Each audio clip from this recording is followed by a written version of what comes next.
Selamat petang, salam sejahtera. Terima kasih karena bersama dengan saya di Nazilin Unity Channel. Masih lagi bercakap tentang Mahathir Mohamad.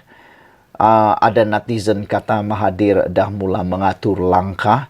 Langkah apa? Langkah menyelamatkan diri. Ini apabila susulan satu laporan berita daripada Malaysia Kini menulis Dr. Mahathir terima kunjungan Azmin ajak Melayu bersatu. Itu sebabnya ada netizen mengatakan, adakah Azmin Ali akan bergabung dengan Mahathir? Soalan pertama. Soalan yang kedua, saya fikir soalan-soalan ini tidaklah salah untuk kita cuba utarakan. Soalan pertama, mereka kata, adakah Azmin Ali akan bergabung dengan Mahathir Mohamad? Kedua, adakah Azmin Ali akan keluar daripada bersatu dan membentuk parti baru bersama Mahathir? Kata mereka dengan pertemuan ini. Dan soalan yang ketiga, apa yang sudah jadi dengan Mahathir sehingga dia sanggup bekerja sama dengan orang yang telah dia kecam selama ini, termasuk Azmin Ali dan juga Muhyiddin Yassin yang beliau anggap sebagai pengkhianat. Azmin Ali yang seperti kita tahu ialah tokoh utama. Azmin Ali pada Februari 2020 merupakan menjadi tokoh utama dalam menggerakkan langkah Sheraton yang memaksa Mahathir meletakkan jawatan sebagai Perdana Menteri serta membuka laluan kepada Presiden Bersatu Muhyiddin Yassin untuk dilantik menjadi Perdana Menteri. Ketika ini, Mahathir mengetuai gerakan proklamasi Melayu yang mendapat sokongan daripada Muhyiddin dan Presiden PAS Abdul Hadi Awang. Mahathir juga menyatakan dia kini menyokong Perikatan Nasional untuk pilihan raya 6 negeri akan datang. Menjadi kemuskilan saya sehingga kini ialah Azmin merupakan tokoh utama dalam menggerakkan langkah Sheraton yang memaksa Mahathir meletakkan jawatan sebagai Perdana Menteri dan membuka laluan kepada Perdana Menteri Muhyiddin Yassin. Jadi, sekarang ini persoalan dia ialah dulu Mahathir marah sangat dengan Azmin dan Muhyiddin. Tapi sekarang ini tiba-tiba pula makan ramai-ramai, makan sama-sama, duduk semeja. Apa cerita? Sehingga begini boleh jadi. Pada pendapat Anda, apa cerita? Apa yang sebenarnya dirancang oleh Muhyiddin, Azmin, dan Mahathir ini? Adakah mereka akan merancang untuk bergabung semula, membentuk pakatan paling besar untuk cuba menjatuhkan Anwar Ibrahim? Selain daripada itu, pada pendapat Anda, kemasukan Mahathir di dalam pakatan ini adakah akan hanya memberikan impak negatif kepada Perikatan Nasional atau memberikan impak positif kepada Perikatan Nasional? Pada pandangan saya, kehadiran Mahathir dalam Perikatan Nasional sebenarnya tidak lagi memberi impak besar kepada mana-mana parti politik. Mahathir pergi kemana-mana pada sewaktu ini, semua rakyat pun dah muak dengan beliau. Pindah sini, pindah sana, pindah sini, pindah sana, akhirnya tak tahulah apa rancangan Mahathir selepas ini. Dalam perjumpaan itu, Muhyiddin berkata dia ditemani istri dan mereka diraih mesra dengan pelbagai juada. Dalam kunjungan itu, Azmin berkata Mahathir menceritakan hasil lawatan kerja baru-baru ini di United Kingdom, Turki, dan Bosnia. Tun Mahathir turut memberi pandangan berkaitan dengan situasi politik semasa di tanah air, kata Azmin Ali. Selain itu, isu ekonomi dan kos sara hidup, Tun secara tuntas mengajak umat Melayu untuk bersatu melawan musuh yang mempunyai agenda yang tersirat. Menurut Azmin, jadual Mahathir kini padat dengan pertemuan dan perbincangan berkaitan isu geopolitik, ekonomi, dan cabaran global.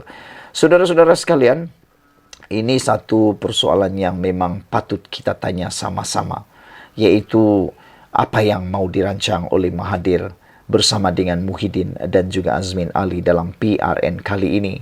Dalam satu pendedahan baru-baru ini, Mahathir kata mereka telah pun dalam perbincangan meja bulat, Mahathir kata insya Allah akan ada tidak akan ada pertembungan dalam pilihan raya antara meja bulat itu. Tetapi apabila Muhyiddin umum, dia kata Perikatan Nasional akan bertanding di semua kerusi di dalam PRN, bermaksud Mahathir tiba-tiba tersisih, terpinggir, proklamasi Melayu seakan-akan terpinggir dan tidak mempunyai ruang untuk Mahathir bertanding.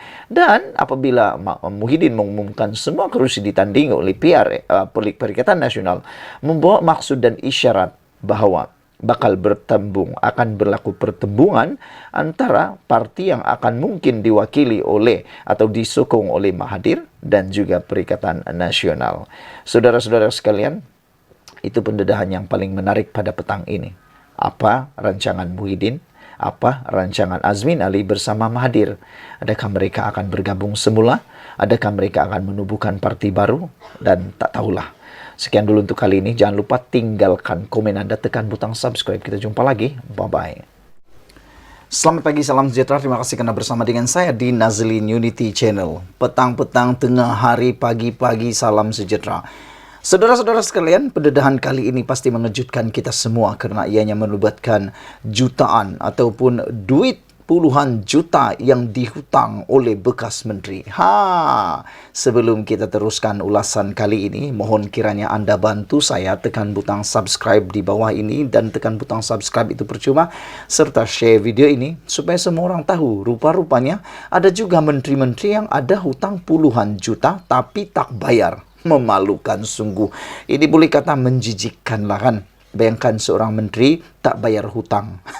Dan yang menuntut pula ini ialah orang yang paling kita ketahui banyak kali menimbulkan kontroversi. Kadang-kadang beliau juga mempunyai mulut yang agak kadang-kadang macam tiada insurans lah, macam itulah. Tapi terkena pula dengan dia. Padan mukalah kalau betul lah bekas menteri ini berhutang puluhan juta terhadap Alif Sukri. Pagi ini kita dikejutkan dengan laporan dari Sinar Harian menulis Alif Sukri tuntut bekas menteri bayar hutang puluhan juta. Siapalah agak-agaknya bekas menteri yang ada puluhan juta hutang ini ya? Anda boleh tulis dalam ruangan komen, mungkin Anda dapat meneka siapa bekas menteri yang ada hutang puluhan juta ini. Bayangkan, sudahlah bekas menteri, gaji besar, pendapatan besar, silap sikit banyak lagi pendapatan besar, tapi ada pula hutang puluhan juta dengan Alif Sukri. Yang menjadi persoalan saya ialah apa yang dibuat dengan uang puluhan juta dan kenapa daripada Alif Sukri pula diminta. Itu menjadi persoalan. Apa hubungan bekas menteri dengan Alif Sukri ini? Sehingga Alif Sukri boleh pula menjadi tempat meminjam uang puluhan juta. Saudara-saudara, ahli perniagaan yang juga pempengaruh Datuk Alif Sukri Kamarul Zaman menuntut seorang bekas menteri bergelar Tan Sri untuk menjelaskan hutang berjumlah puluhan juta kepadanya. Bayangkan seorang Tan Sri, kalaulah pada pendapat saya lah kan, kalau orang itu bekas menteri, beliau pula ialah Tan Sri, mana mungkinlah dia ada hutang sehingga puluhan juta. Tapi terbukti apa yang saya pikir itu salah. Rupa-rupanya ada juga bekas menteri Tan Sri, ahli politik yang sanggup berhutang berpuluh juta pula ini. Dan orangnya pula tempat berhutang tidak lain tidak bukan Alif Sukri. Alif Sukri ini yang macam kita tahu, dia akan cakap tanpa insurans. Jadi nasib badanlah kepada bekas menteri ini kerana terhutang pula terhadap Alif Sukri.